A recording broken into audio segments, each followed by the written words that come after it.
This is the press statement by the Kenya Union of Clinical Officer on the abduction of one Mr. Jackson Kabu in Mandera County, which took place on 18th February 2022. Fellow Kenyans, the Kenya Union of Clinical Officer condemn in the strongest term possible the abduction of one of our member, Mr. Jackson Kabu, a clinical officer who was working in Mandera County at Ifino Health Center. It is disappointing to continue witnessing serious security incidences despite our calls for provision of enhanced security as to essential services provider working in these polarized counties.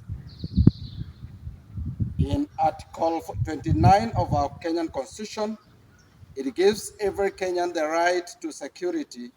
Therefore, we as the Kenya Union of Clinical Officers cannot take backstage in this very essential service provider, or rather in this act of abduction of essential service provider, and who has been taken away from us without any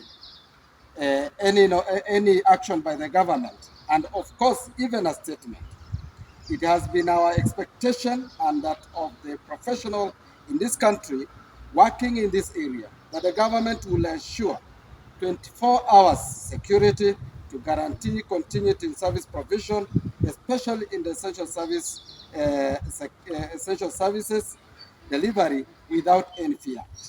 Further, we have noted with great concern that the county government of Mandera is yet to formally inform the public of this abduction and the steps being taken to rescue him, as well as assure other essential providers of their security.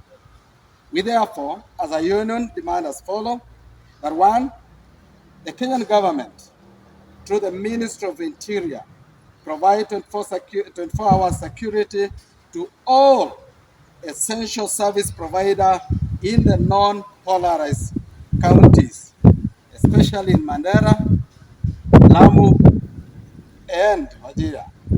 What we find to be disappointing is the fact that this is not the first time that we are talking about security provision to our members and by extension to essential service providers. The work we do, as they say, is a calling, but having to do this work in a hostile and a polarized environment, especially where you fear for your life, takes great sacrifice. And the only reason as to why our members continue to render these services in such areas is because of the expectation that the government of Kenya, as provided in the Constitution, would be able to provide them with security. This seems not to have been so.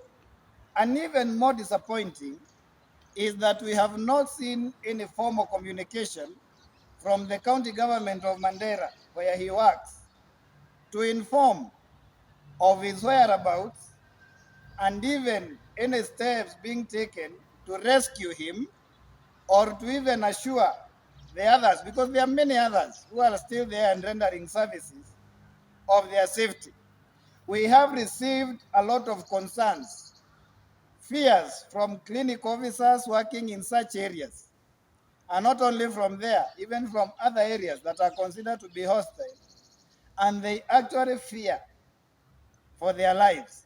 And we all know what this does to service delivery in such areas. We are not going to ask our members to withdraw services. We want to give the government that benefit of a doubt because we don't want the people of Mandera to suffer. But what I was saying is that even if we don't tell them to withdraw their services, when anybody feels that their life is at risk, the natural thing is that they are going to abandon services. And that is what we don't want to see happening. But if this were to continue unabated and the government would do nothing, then as a union, we will have to then consult with our members on the ground and take an action.